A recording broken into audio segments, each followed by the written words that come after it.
Good day, viewers. Welcome to Verdict TV. The news headline: Ojukwu in US intensifies calls for Nnamdi Kanu's release. You see this Nnamdi Kanu, like it's getting pretty serious. Like they really need to sort it out. Let's check the details of the news.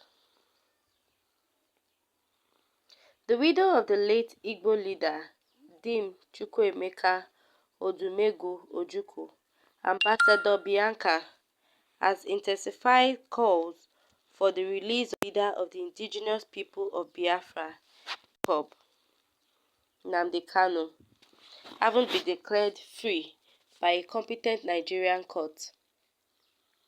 Delivering a keynote address at the annual National Conference and Convention of the American Veterans of Igbo Descent (AVID) in Dallas, Texas, in USA, the former Nigerian ambassador to Spain called for greater synergy among governors of the Southeast and urged them to continue to intensify efforts towards the release of Kanu.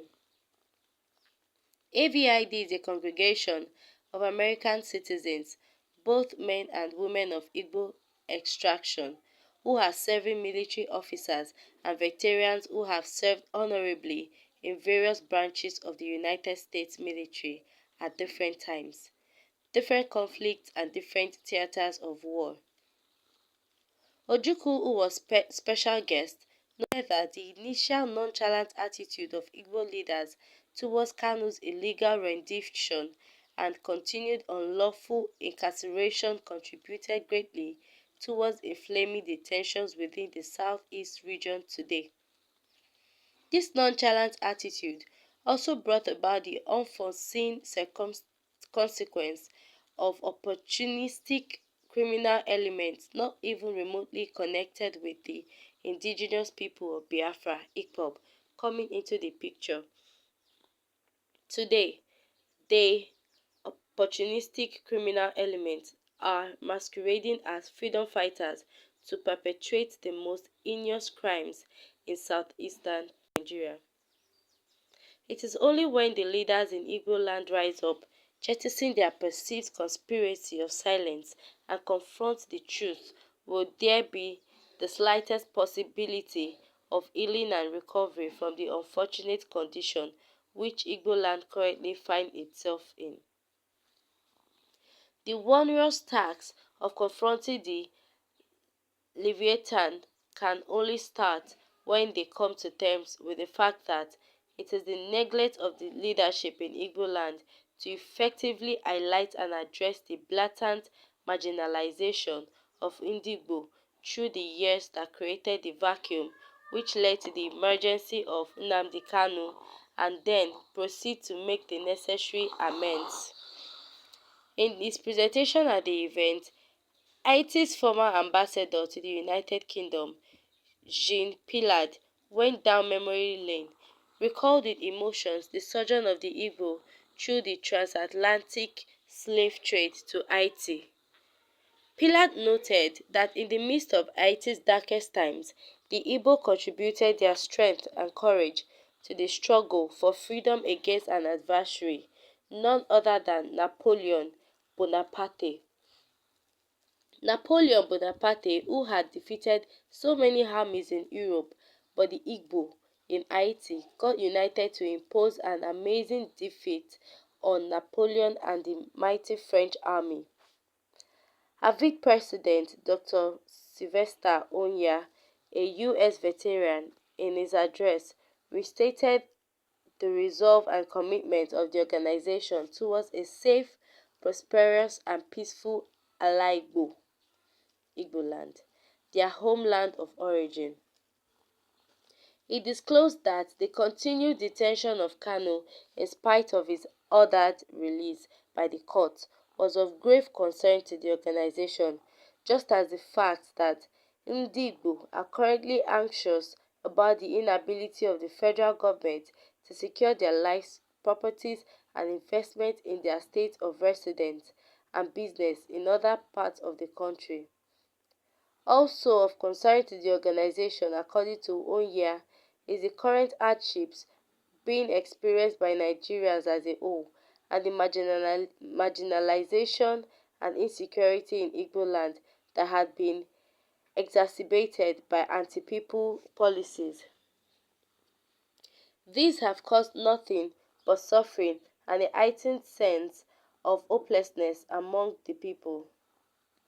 Several speakers, including diplomats and government officials, made presentations at the conference, which featured award presentations to deserving officers, music and cultural presentations. There was also fundraising activities for the organization's ongoing project for the provision of solar-powered boreholes to provide portable clean water for schools and local clinics in southeastern communities. So now, fellow people, they are going to the maximum height to make sure that they really sort out Nnamdi Kanu's issue. Like they should even release him. Because even the court has already said that he should be released. But he's still under the DSS custody. So they now went to have like a meeting just for his release to, for them to have a meeting so that his release would take place and be smooth in the process. So I have comments from our lovely viewers. I will just go through them. There's this comment from Guest. Guest says, when your brother was talking nonsense from exile, did you caution him? Instead, you people are ailing him. Nonsense. Why not blow hot again? Okay. Then for some reason this particular it has lots of comments, but it's literally bad vibes, so we are not going to go into it. So moving on, there's another comment from terrorist Nnamdi Kanu destroyer. Oh wow. Okay, this is also a negative comment. Okay, someone says she's just acting a fool. All Igbos supported Nnamdi Kanu when he was busy spilling out hate and violence. How maternal. He has been caged in the zoo. Then someone said, don't mind that Miri bleaching woman. She did Jones herself for nothing. Devil baptized her and all hip hop terrorists. Okay, so apparently, I think Nnamdi Kanu wasn't doing the right thing before he got arrested. But at the same time, everybody should be given a second chance at life, right?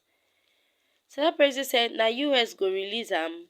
Do these idiots really know that this matter is strictly internal issue and that one of them guiding principles of UN nations is non-interference in internal affairs of member states? Please ma, take your misplaced campaign from US to Abuja where the decision about him can only be made. Meddlesome interlopes. Hello ma. They say you are a busybody. They say you should face front. They say you should not go international. Let's stick with national first, because even the issue, people in the US, they don't even care about it, truthfully. At least the ones in Abuja, they will still, they will still do small anjo. I don't know what that means in English. Anjo is more like they will still cater for you on his behalf. They will still like try to run elter skelter for the person's sake. And okay, let's listen to what he has to say and see if there's like a conclusion regarding the issue. So the case really should be in Abuja, not the US. So another person says, na US guest is his name. He says na US go release Do these idiots really know that this matter is strictly internal issue and that one of the guiding principles of United Nations is non-interference in internal affairs of member states.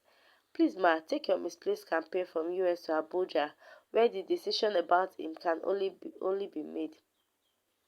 We already spoke about that. Then terrorist Nnamdi Kanu destroyer says, I've always known her to be a busybody. Shame to her and all equal bingos and lunatics. Oh wow. So Emeka Agadi says, the Igbo leaders are like dogs. It's an insult to Igbos. Withdraw the statement. So moving on, Judith says, release Mazi Kanu, free him. He did nothing. Out of hatred that you people hated Igbos, your people, federal government held this innocent Kanu in detention for nothing's sake. This world, with their wickedness, will first face the wrath of God. Those that their hands are in the suffering, those that their hands is in the suffering of this Kanu. Oh well, at the end of the day, all we just need is for peace to reign and for solution to be found, and it should be found fast, because as it's going now, it's so that they've carried our matter to the international level, even though it's really not necessary. We just really need to like sort it out so we can move on from the whole IPOB and Biafra issue, and we move on to the next one. So we've come to the end of our discussion. Do not forget to follow, share, and subscribe to our YouTube channel. Also, click on the bell notification link so you get latest